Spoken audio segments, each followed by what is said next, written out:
Huh? Okay. Russian. It's Russian, yeah. Good job, comrade. Shocked by the Bible. Joe Kovacs, make you think. Really stretch you, make you think outside your boxes. You guys got to read this. I tell you, it's a fast thing to read. Shocked by the Bible. All right. He reads the Bible close, and that's good. All right. How many of you know what this coming Sunday is the anniversary of? Anybody know? Huh? Anybody know? Kennedy's. As in tomorrow or a week from tomorrow? Tomorrow. That's 8th night, November 9th. I don't know. Tomorrow is the anniversary of Kristallnacht. Oh. 1938. Kristallnacht means the night of the broken glass. It was the precursor to the Holocaust in that a Jewish section of Germany was taken over by German soldiers. They busted out storefront glass. That's the name. And here's what's interesting. They did it in order to see if they would get away with it, if anybody would say anything. And nobody said a thing. They tore into people's houses. They broke into storefronts. They set fire to things. You can read about Kristallnacht online. And again, 1938. And so nobody did anything. Everybody just sat back and said, oh, well, it was a one-time deal. Probably won't happen again. Didn't happen to me. Don't have to worry about it. And for whatever reason, the world, and especially Europe, turned a blind eye to what had happened, and it was the precursor. In other words, oftentimes before there really bad things happen, there are, to put it into terms of seismic terminology, there's tremors that happen before the big one. And Kristallnacht was one of those tremors that was kind of a tip-off that we were heading in the wrong direction. And nobody around the world, United States, Canada, nobody said a thing. Nobody in Europe said a thing. Oh, well, it's just an aberration. It's just an anomaly. Probably won't happen again. When nobody speaks up, and when things like this go uncriticized, then it emboldens those who did the first thing to say, you know, if nobody cared about that one, they won't care about the others. All it takes for evil to triumph is for a good man to do nothing. Exactly. And that's a great line. And there's also one, I can't remember who said it, but the essence is, you know, they came for this people and I said nothing because I wasn't part of those people. Then they came to take away these people and I said nothing because I wasn't part of those people. And it goes on down the line. Eventually it says they came for me and there was no way to speak up because I hadn't said anything about anybody else. I figured, well, I'm not part of those people. So, yeah, all it takes for evil to prevail is for good men to do nothing. Just, when people say nothing, then those who are perpetuating evil figure, you know what? Must be okay. Nobody's going to say anything. It emboldens them to think, well, we can push this even further. So I encourage you to, tomorrow night, I hooked up with a guy in, he was at Western Seminary this summer and summer before last, and we're going to be doing he asked me, he said, hey, would you be willing to help us do a memorial for Kristallnacht? He really wanted to bring that to the attention of his, so he's teamed together with two other pastors, and tomorrow night, if you'd like to join us, I'll tell you about it. I'll tell you all about the event and everything later on, but we're going to be celebrating, we're going to be commemorating Kristallnacht, and then just being there together as a congregation. So if you'd like to participate in that with me, so that to coincide, I'll let you know about it. Had fun with it, like I said last night, with the Russians. The Russians are not used to being allowed to speak when their pastor steps up and talks. So they love it when I come because I let them have the floor and we can talk, or we kibitz, you know. So they like it because it's one of the few times they actually get to say something and speak out and take, be a participant. And so last night it was very lively because I was presenting something semi-controversial, and I'm normally not controversial. No, normally I'm not. Normally I'm party line, straight up and down. Yes. When did that start? Huh? When did that start? Sorry, yes, late last night. Where was that party? So normally I don't say too much that's controversial. And then, did I mention the book Shocked by the Bible? Yeah. The books that Now I'm going to let other people say it for me. I'm just going to start telling people, hey, read these books. See, I didn't say anything. Just read the book. No, that's all right. But, so last time we were talking about the end of the Noah narrative and about what happened to Noah as far as his son there. How many of you saw the movie Noah? Very interesting movie. Actually, kind of creepy. Yeah. They brought in some stuff in that movie that was not even in the narrative whatsoever. So they brought in stuff from the intertestamental literature from the book of Enoch. They're bringing that in, and you're like, wow, talk about anachronistic, but oh well. What do you expect from Hollywood? What do you expect from Hollywood? Yeah. When you give Hollywood a biblical script, it's like, they jack it up and anyway. I know, it's like these clay dinosaur type looking rock monsters that were what were they called? We call them rock monsters. Rock monsters. Oh, rock monsters. Yeah, they're like, anyway, it was crazy. I don't recommend the movie. It had a lot of stuff in there that just biblically. But okay, so here's my question to you. Tell me what you think. Let's go to Genesis for a second. We never talked about this one. Go with me to Genesis chapter 9.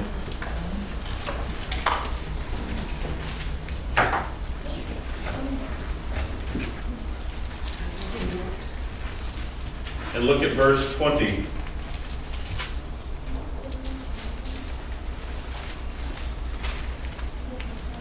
says, and Noah began to be a farmer, and he planted a vineyard. Verse 21, then he drank of the wine, and your translation say, and was drunk, and became uncovered in his tent.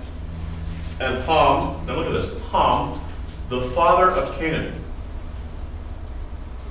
saw the nakedness of his father, and told his two brothers outside. But Shem and Japheth took a garment, laid it on both their shoulders, and went backward and covered the nakedness of their father.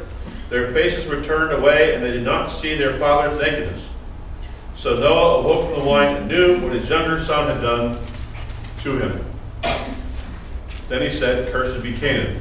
Okay, so he curses Canaan. Now Canaan is the son of, we're just told, was the son of Ham. And if you look at if you go back up to verse 18, it says, and Ham was the father of Canaan. In verse 22, and Ham was the father of Canaan. Okay, so here's my question. What did Ham do to his dad? That he knew it when he got up. That he knew about it? Yeah. When he woke, he knew it was his younger son. Yeah. He slept with his wife. Yeah, I think he stuck with his wife. Yeah, that's my theory. Right With his there mom. with him. Huh? Right there with no. Well, he was kind of passed out. Texas says as much. I mean, he was drinking a lot. But the common theory is that Ham had some kind of homosexual relationship with his father. And that's a common interpretation. But here's what's interesting. If you look at the idiom, and it's the idiom that's used in verse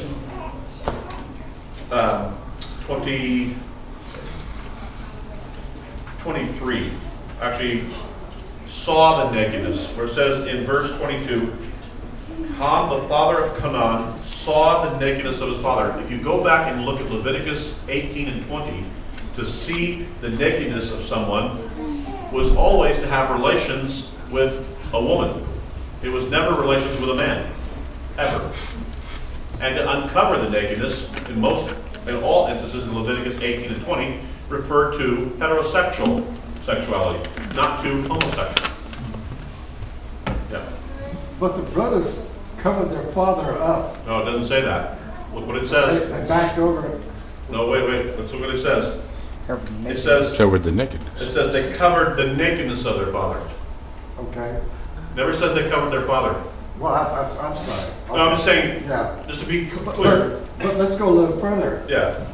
If it was a case that Ham had sex with the mother, Right. the brothers would have known it, and I think they would have been very violent. No, well, here's the question. Why does it says that the, let me find it here. Let me look at it here again. Oh, look at this, in verse 23. And Ham, the father of Canaan, saw the nakedness of his father and told his two brothers outside. What is the advantage of telling his two brothers? Right. Think ancient Near East. Yielding Hold power. on, let's ask this question. How many people were on the ark? 8. 8. He's taken over the leadership position. Okay, you're going to come back to that, yes. If I'm interpreting it correctly, that's an if. Ham has a wife on board. Ham is, at least according to that, at this point, he's heterosexual. Okay? Because it says Noah and his wife, Ham, Shem, Japheth, and their wives. So at least all three of them have a wife, correct? No, proving it, huh? I know, but I'm saying at least he's heterosexual in the narrative, Yes. in the early narrative. Canaan. And he's a father of Canaan. So he's got a son with a woman. So he's a father, and he's got a wife. At least in the narrative it says that much. But we have to at least say that much. From the ancient Near Eastern perspective, it would have been absolutely of no value to say to his brothers, I just had relations with our father. However, it would have been very valuable to say, in their warped thinking, I had relations with our mother. Now I'm the king. Now I'm the leader. Think back to what Absalom does to David when David has to flee. What does he do? He goes to David's concubines as a way of saying, hey, there's a new sheriff in town. Okay? So it's an ancient Near Eastern way of thinking. Hey, Reuben did the same thing with Bilhah. Exactly. Reuben does the same thing with Bilhah. But he didn't know it, though. Well, Jacob finds out about it. In fact, Jacob curses him later on in chapter 49 for doing that. He finds out about it. But it was usurping the authority. The way you usurp the authority of your father was to have relations with your mother, which is very twisted. And Leviticus says you can't do that.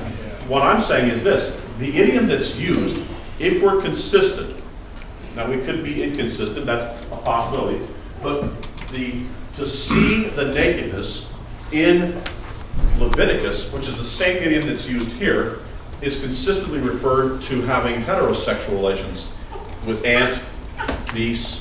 So it's always with a woman, not with a man, in the language of the text. Again, I'm just throwing this out there.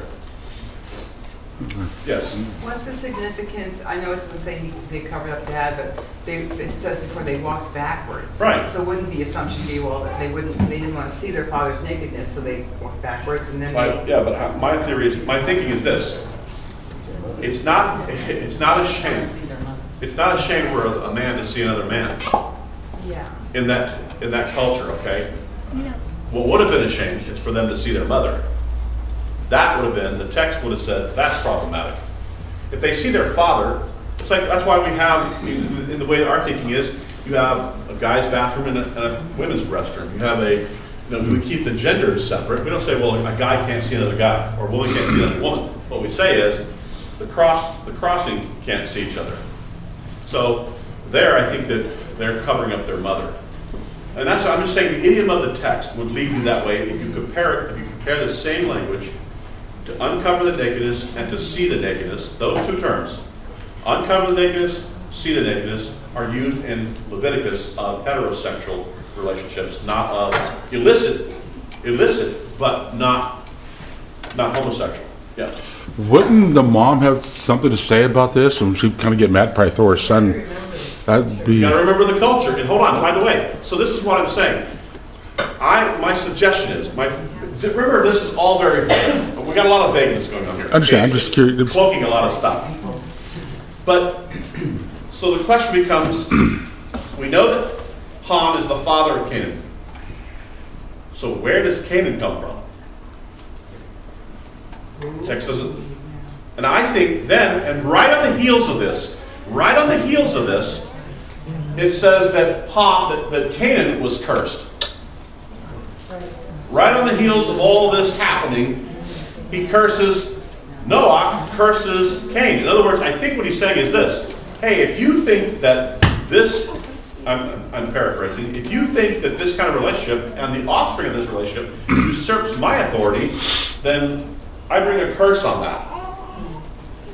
That's the take I'm putting on this, but I may be wrong. I'm just saying I'm trying to understand it all within the confines of the ancient Near East, what we're seeing in the text, and the issues of Canaan, and yes. Could this be connected to Canaan taking control of the land for as long as he does? Yes, I think, Canaan becomes the controller, the Canaanites become the controller of what would become the Promised Land. And what is the problem with these Canaanites? Sexual immorality. Sexual immorality is rampant in the Canaanites. It's almost as if the seed bears its fruit. Yeah, go ahead. Sorry, back here. So you're saying that Canaan was the offspring of this relationship? Yes. And Ham and the mother? Yes. So that's why it's just mentioned up front, so but 3 times it does say Canaan, Canaan, Canaan, father. So Right. We do know this. We do know that Ham, twice the text tells us this, Ham is the father of Canaan. We've just gotten off the ark, and there's 8 people on this ark. Now, maybe somebody could argue Ham's wife was pregnant while she was on the ark. Okay, that's possible. But then we don't have any narrative telling us that. Then we have the narrative of what happens to Noah. And then we're told twice that Ham is the father of Canaan, and then Canaan is cursed. We're going, why would you curse this son, this grandson? That's a question. I mean, these are questions. Go ahead. What was some of the thoughts of the Russians? Say, the Russians loved it. They were. Some of them were initially resistant and were kind of like, okay, well, I got to think about it, because they hadn't heard the thought before. And so then, as we played it out and as we talked about it, more of them were like, okay, it makes sense. I mean, clearly in the text, there's some things we do know, some things we do know, some things we don't know. So it's kind of it's iffy, and I'm not falling on my sword for any particular. Just saying, I think there's some. To me, as I'm looking at the ancient Near East, the homosexual thing, it doesn't do him any good to say, hey guys, I saw Dad naked, or I did something to Dad while he was naked. I mean, yeah, it's perverse, but it doesn't really do anything for you. I mean, other than it doesn't produce offspring. It doesn't raise you up. And it doesn't raise you up to the level of but if you say, very warped in the ancient Near East, if you say, hey guys, hey brothers, I just had sex with Mom, I'm now king. Now they're like, oh, you're going to be the leader. This is why Absalom does this to David. This is why Reuben does this to Jacob. You take the woman. You don't mess with them. You mess with somebody else that's theirs. By the way, this is what happens in Bathsheba. And I think she's setting up her son to be killed. It's not her; it's her son, stepson. She comes to Solomon and says, "Hey, I want for remember that David is having he's frail, and they don't say, well, let's build a fire for David or some more blankets. Send him a girl. So let's get a woman." And we'll put her next to him, right? And they have Abishag, right? Abishag. And now Abishag becomes elevated because she has been next to David, even though David and her had no relations. So Bathsheba comes to Solomon and says, hey, why don't you give your brother Abishag for a wife? And what does Solomon say? He says, you might as well have asked for the kingdom. Because if if he, my brother, gets David's woman, he becomes king. He has the authority now. It kind of reverts to him. And I suspect, this is my suspicion now, behind the backstory, I think that Bathsheba knows that. And I think when she is, in other words, it's like saying, hey, why don't you make your brother king? You might as well just say, I want your brother to be king. Because she knows what Solomon's going to do to him. And Solomon dispatches this brother for having made this request and having used Bathsheba to kind of come around, do an end run. But he realizes what he's asking. You might as well have asked for the kingdom. Well, we don't know the culture. Right. We're looking at it going, Right. It doesn't make sense to us. It doesn't make sense to us, but to them, if I want to mess with this guy, I have relations with his wife. That really says, hey, now I put you down, now I'm elevated above you. the women weren't allowed to say anything. And the women, it doesn't really, they're not in a place where they can say it Yeah. or refuse. They're being manipulated and they're somewhat pawns. So, I'm not saying I agree with that's good. I'm just saying that's the way it was. That's the way of that culture. It's the way of the culture. All right. Now that we've done all that, go with me to Genesis chapter 18. And by the way, again, I said I'm not falling on my sword for that. I'm just simply saying that's another position that's out there, and I think it has some merit. It seems to have some basis in the text, so I think we have to look at it. All right. Genesis chapter 18. Please go there. I want to lead up to chapter 22. We will get to chapter 22, I hope. At least if nothing else, I want to look at some things in that chapter. A lot of good stuff there. Genesis chapter 18 says, Then the Lord appeared to him, speaking of Abraham, by the terebinth trees of Mamre, as he was sitting in the tent door in the heat of the day. Doesn't tell us how he appeared to him yet. There's a couple of ways that one can be appeared to. 3 ways for sure. You can be appeared to in a dream, in which you are asleep. You can be appeared to in a vision, in which case you are seeing something in your mind's eye while you are awake. And by the way, as we have said before, Genesis is the book that has more dreams per capita than any book in the Hebrew Scripture. Everything is motivated and pushed forward in the book of Genesis by dreams. So here he says, verse 2, So he lifted up his eyes and looked, and behold, 3 men were standing by him. And when he saw them, he ran from the tent door to meet them, and bowed himself to the ground, and said, My Lord, if I have found favor in your sight, do not pass on by your servant. Please let a little water be brought, and wash your feet, and rest yourselves under the tree. And I will bring a morsel of bread, that you may refresh your hearts. After that you may pass by, inasmuch as you have come to your servant. So, we have Abraham, who is a very hospitable man. He sees these 3 men. The text calls them Ish. Okay, Anashim, men. Okay, so the 3 of them, that's we have the plural.